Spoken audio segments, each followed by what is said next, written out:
Welcome back to Proxhammer, everybody, and today we're going to be looking at a Craftworld Eldar Elite tier list in November 2022. So I've been doing this series, an updated series of this from the last time I did my tier lists, and a couple things have changed, not much in the Elite section, but I do think some things are of particular note that I want to share with you guys about some of our units. So let's go ahead and get right into it. So quick overview, we're going to be doing an analysis of where our elite units are in the current meta, accounting for the release of the new codexes, and of course the balanced data slates in Nephilim. And I am counting the Imperial Guard Codex in this because, of course, even though it's not officially released, it's basically released. I mean, we know everything in it already, right, from the leaks. So just a quick disclaimer though, these are my opinions based on my own experience and analysis of the rules and matchups in the current state of the game. And of course, these are by no means definitive. You guys may have different ideas about some of the units and where they belong, different experiences, and so forth. And of course, if you do, please leave a comment in the comment section and tell me why you think that. I'd love to hear your analysis of the units. Okay, let's get right into it. So like always, just a quick overview of what each tier actually means, so we have a definition of what each unit is placed in. S tier, of course, is top of the line and best in slot for most competitive builds. A tier is a great unit that's extremely effective in the role. B tier is a solid unit but has some minor issues. C tier is a weaker unit that has more serious issues. And of course, D tier is a really weak unit that needs a lot of help and investment. And another quick thing you might notice, there was a little bit of a mistake when I was making this. I forgot to put the thumbnail in for Dire Avengers, but we will be covering Dire Avengers as they are an elite slot now in this new codex. So don't worry, we will be covering them as well. And also Corsair Voidscarred.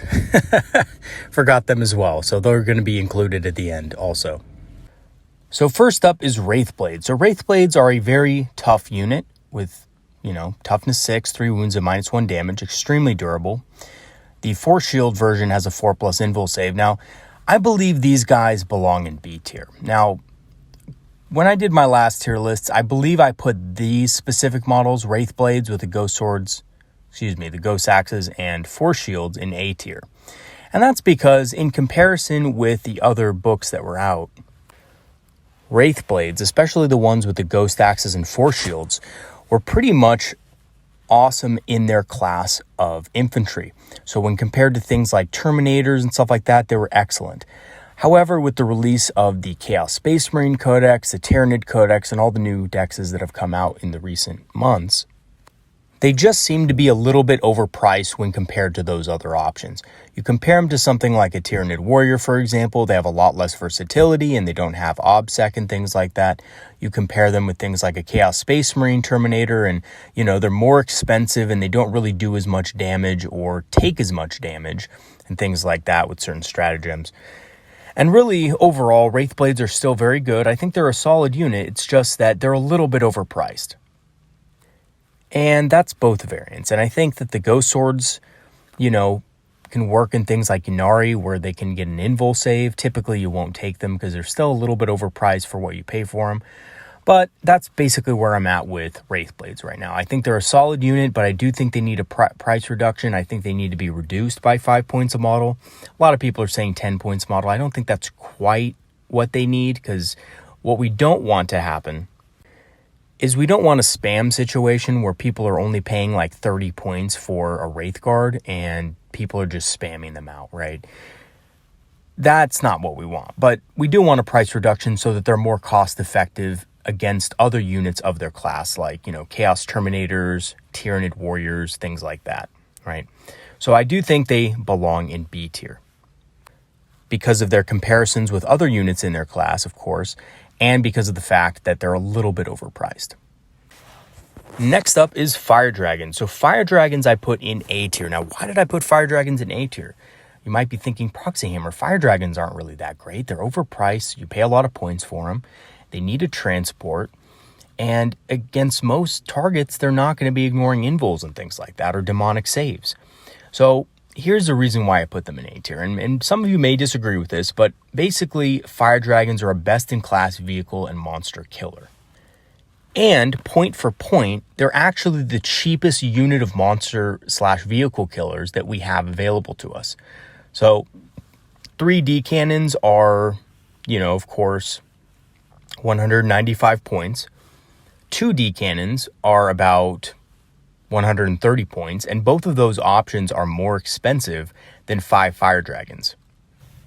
Of course, I'm accounting for them having no Exarch power, but Fire Dragons are a really good auxiliary tank hunting support unit that is really effective at hunting bigger stuff in lists that don't have access to invul saves. Like, for example, the new Imperial Guard. I think they're really good against Imperial Guard vehicles.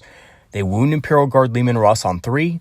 They barely give Leman Russ an armor. They give him a 6+ armor save, and they do a lot of damage. On top of that, they're rerolling 1s to wound, and yeah, they're very effective against things without an invul save. So against armies that, don't have easy access to that.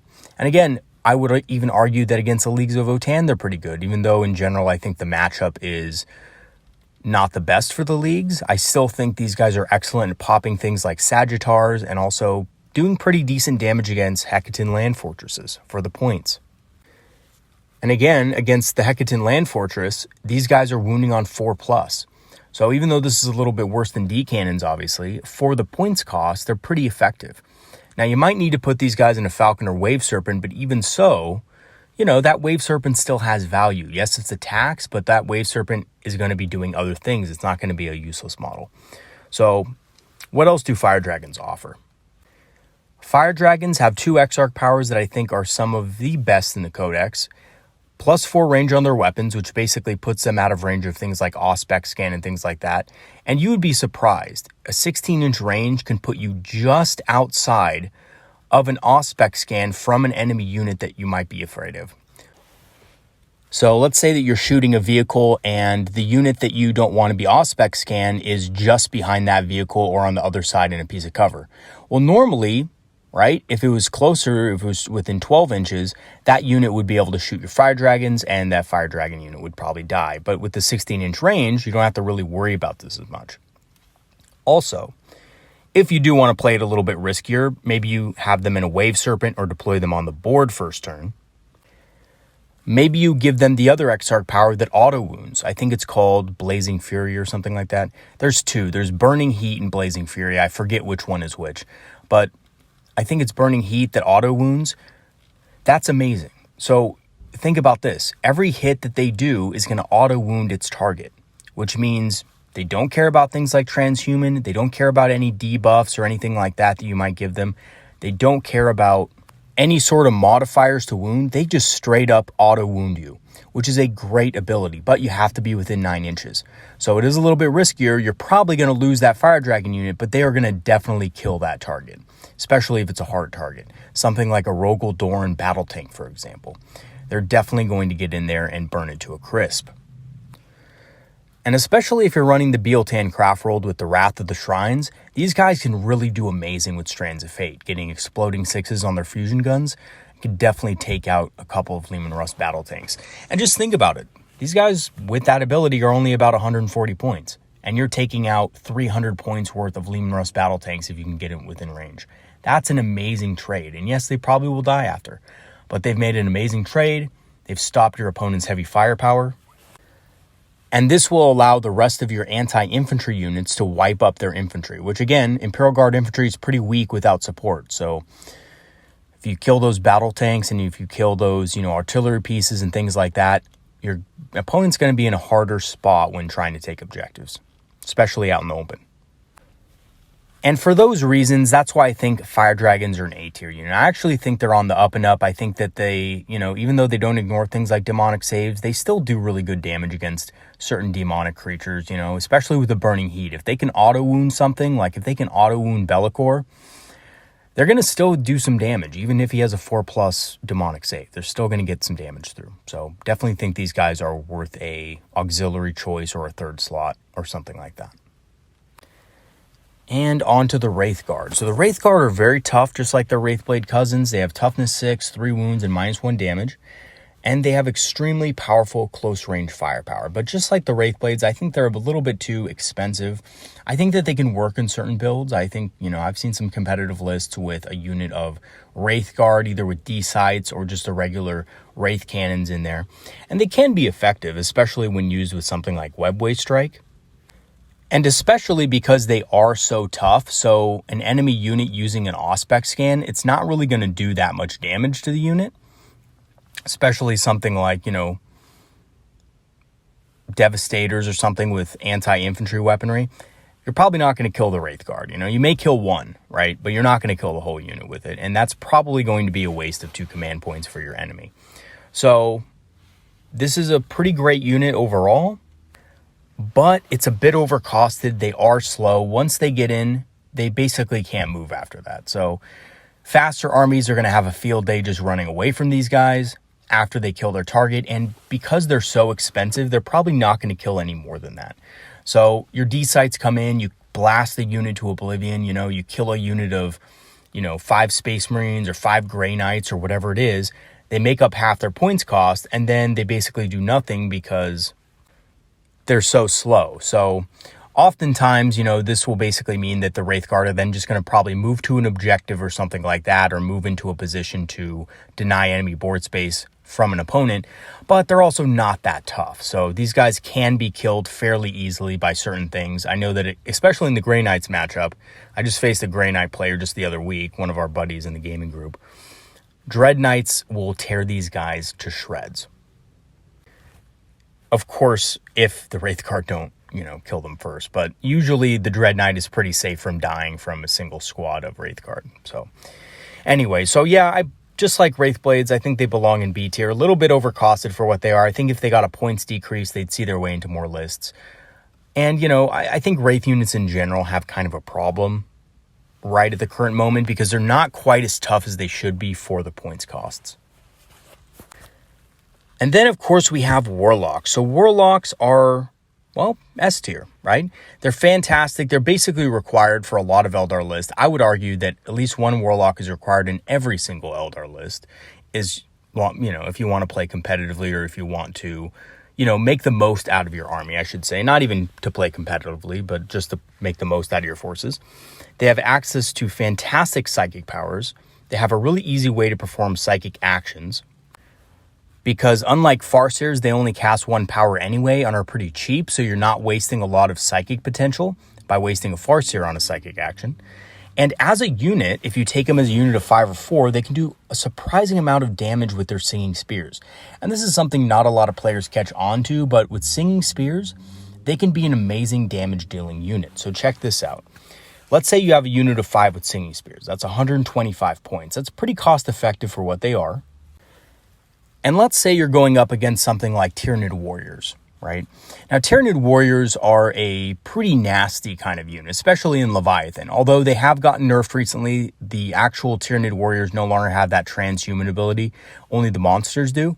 So check this out. You can put the Warlocks in range of a Tyranid Warrior unit, throw the Singing Spears, which will probably kill 1 or maybe 2 Tyranid Warriors, and then you charge into the Warriors and you basically kill the rest, because what happens is you get 10 attacks with those guys.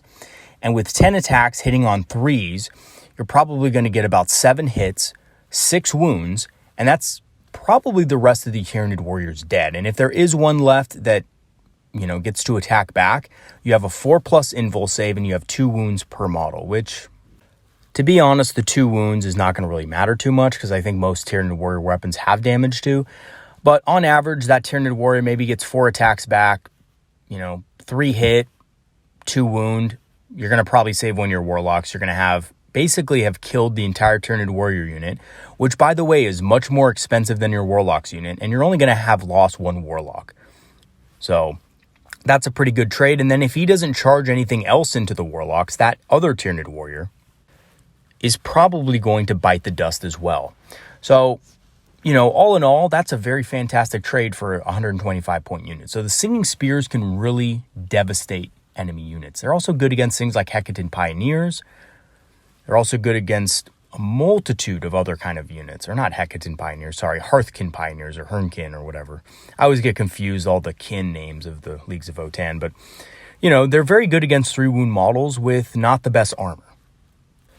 So if an enemy unit has a 4+ save and 3 wounds, these guys are fantastic with Singing Spears against them.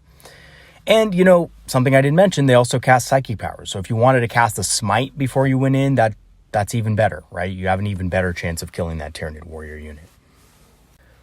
So Warlocks, definitely S tier, whether you take them as single characters to buff and support other units, or whether you take them as a damage-dealing Battle Psyker unit. They are fantastic, and they're definitely top tier. As for Striking Scorpions, they're also a top tier unit, S tier for sure, because they have best-in-class damage as far as what they can deal with. So they're not as specialized as Howling Banshees, but they deal damage. They deal great damage to a multitude of different enemy units. And in most cases, they will actually outperform Banshees against everything but the heaviest targets, things like Terminators, armor with 2+ save, and stuff like that. And this is because they have access to mortal wound damage and additional attacks. So basically when they go in, they're doing mortal wounds on top of having additional attacks in the first place. And even though they don't have much AP, it's usually enough to just drown your enemy unit in saves, especially with debuffs like Jinx and stuff like that. Also, the thing that makes Scorpions great is that they have great Alpha Strike potential with advanced positions. So these guys can actually get a turn 1 charge off against enemy units and completely take them out of the battle before it really even starts. And this is a fantastic way to get rid of units that might be hiding behind obscuring terrain. Let's say your opponent doesn't want to be shot at by your shooting units, so he hides behind obscuring terrain, but maybe he doesn't have enough units to screen for that unit. So a Striking Scorpion unit can basically easily take that out turn 1 and then hide themselves from enemy shooting, right? And then do something else the next turn. So Striking Scorpion's a very versatile damage unit that deals a ton of damage, especially in things like, again, the Beal-Tan Craftworld, where you can get exploding 6s on top of exploding 6s, right? That's insane damage. So even a unit of 5 can basically almost take out a Terminator unit with the right buffs. And I'm not even kidding, right? If you have all the buffs in there, you have the Guide, you have the Doom, you have the Jinx, you have the Wrath of the Shrines, you can probably take out about 4 Terminators, which is almost the whole unit.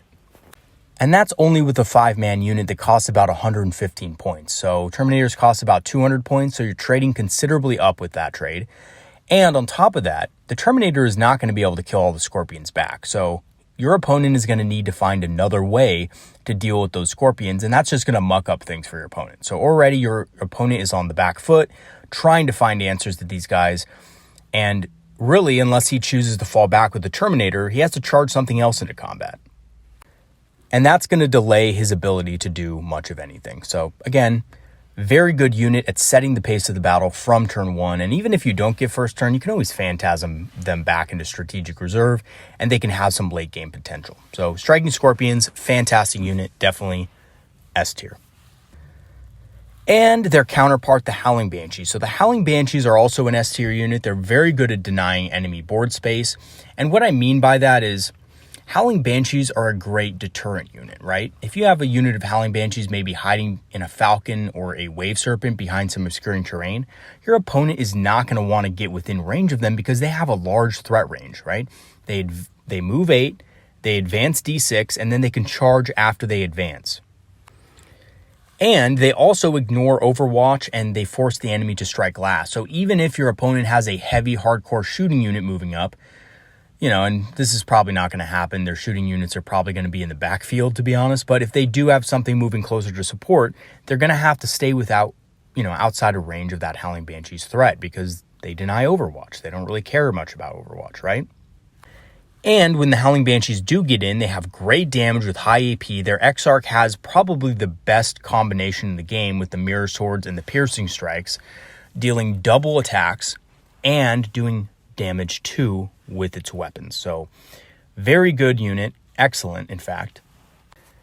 And also great Alpha Strike potential if you put them in something like a Falcon, right? So you can take out an enemy unit from turn 1 that your opponent maybe didn't screen or wasn't able to screen or, something like that. So even against an experienced opponent, sometimes they're going to have key units that might be a little bit more vulnerable on the table just because of the deployment or whatever it is, and you can use this to your advantage and take them out.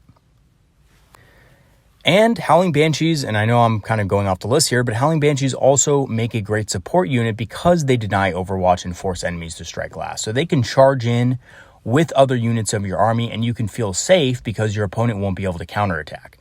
So a great example of this would be you charge into a unit of Terminators with your Howling Banshees, and you charge into a unit of, I don't know, Eradicators or something like that, maybe with your Striking Scorpions. Well, maybe not Eradicators, because you'd have to shoot them with the, Swooping Hawk, suppressing firepower or something like that first, if you did that, to deny Overwatch. But maybe you charge another unit, right?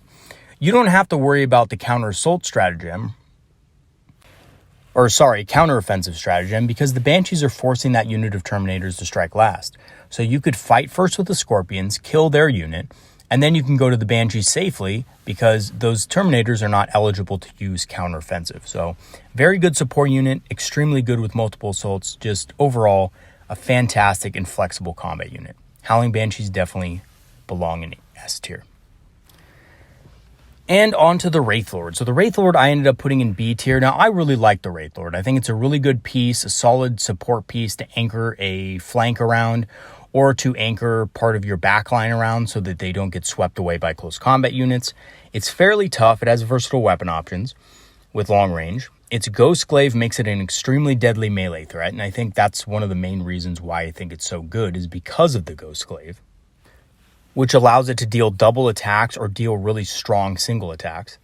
And it's great at, again, defending vulnerable backfield units like D cannons and things like that can't really do well in combat. So it's a good deterrent model as well. However, just like the other Wraith units, it's slightly overcosted. It's 100 points base, and that's just too much for what it gets base.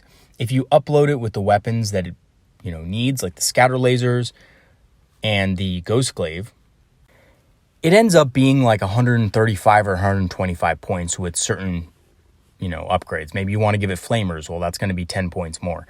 And that just makes it really expensive, right? 135 points for scatter lasers, flamers, and a Ghostglaive. A little too expensive for what some of the other counterparts do in enemy armies. So I think reduce it by 10 points, and it's definitely an A-tier unit. But as of now, it's just a little bit overcosted, to be honest with you, which just makes it a little bit harder to fit in lists in general. Especially if you're using other Wraith units, it can be extremely hard to fit what you need into a list. And then we have the Warlock Skyrunner. So for all of the reasons that Warlocks were good, Warlock Skyrunners are fantastic as well. Now, the thing about Warlock Skyrunners, though, is they're better when run as single Skyrunners as characters than as units. As units, they tend to be a little bit fragile, and, they're harder to hide and things like that. But the actual single character Skyrunners are extremely fast, which helps them score on secondaries and reposition very quickly. So typically Eldar psychic powers are fairly medium range. They're about 18 inches. So unless you overcast it, you're probably going to have to just work with the 18.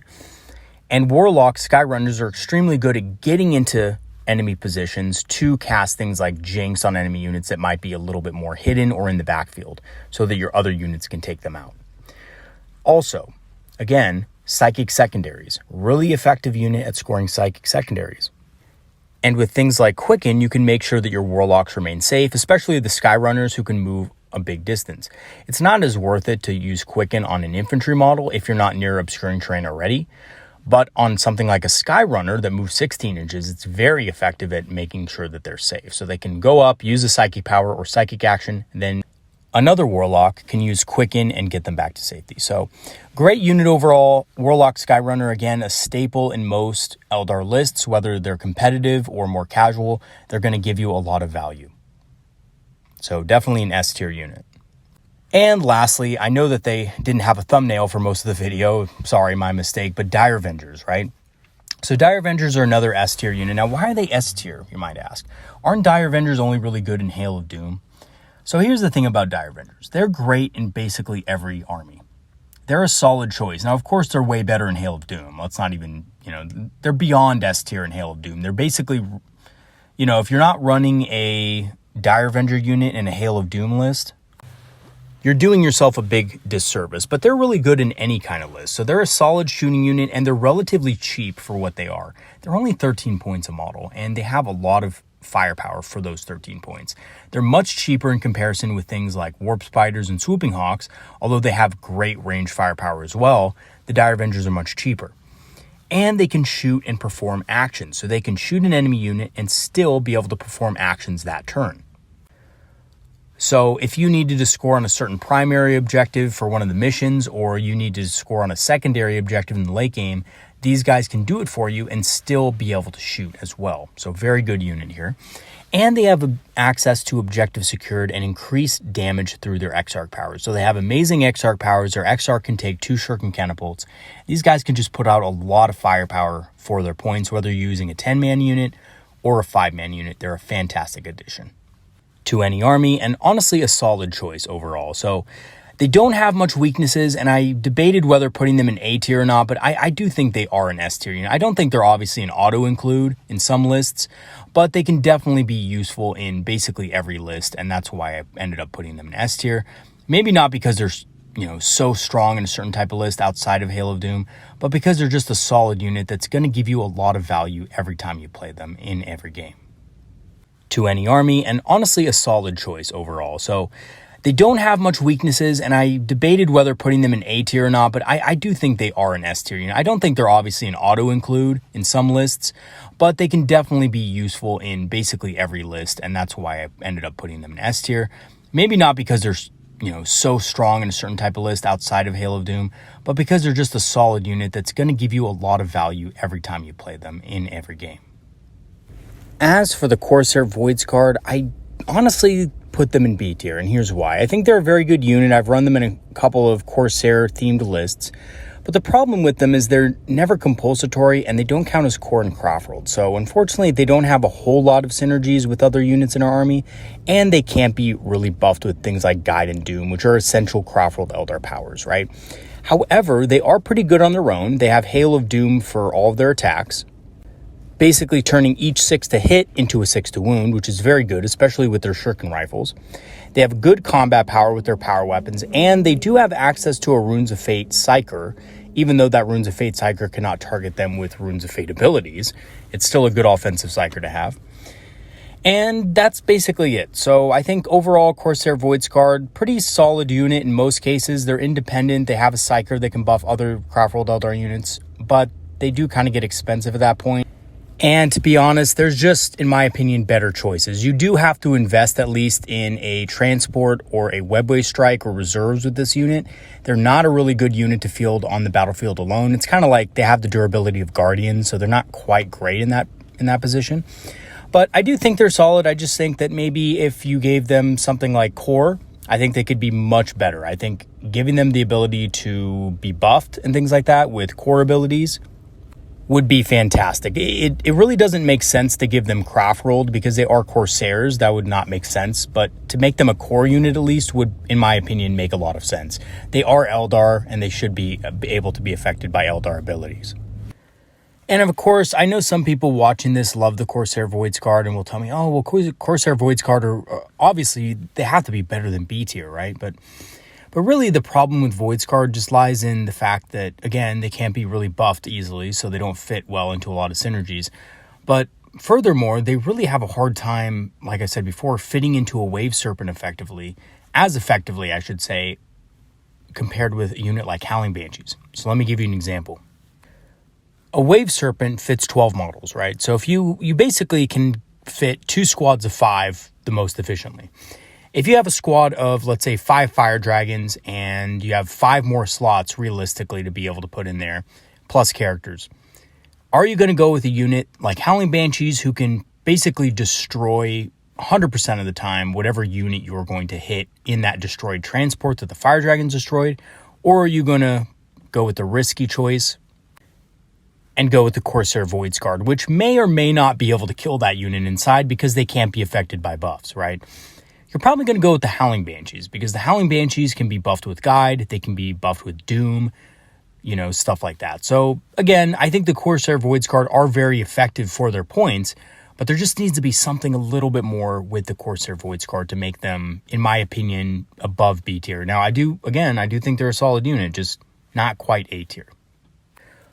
All right, everybody. I know that was a long explanation for the Corsair Voidscarred, but I felt like I had to, kind of explain my reasoning for putting them there, because I do like them. I do think they're a good unit. I just don't think they're, quite as usable as a lot of the other units in this list.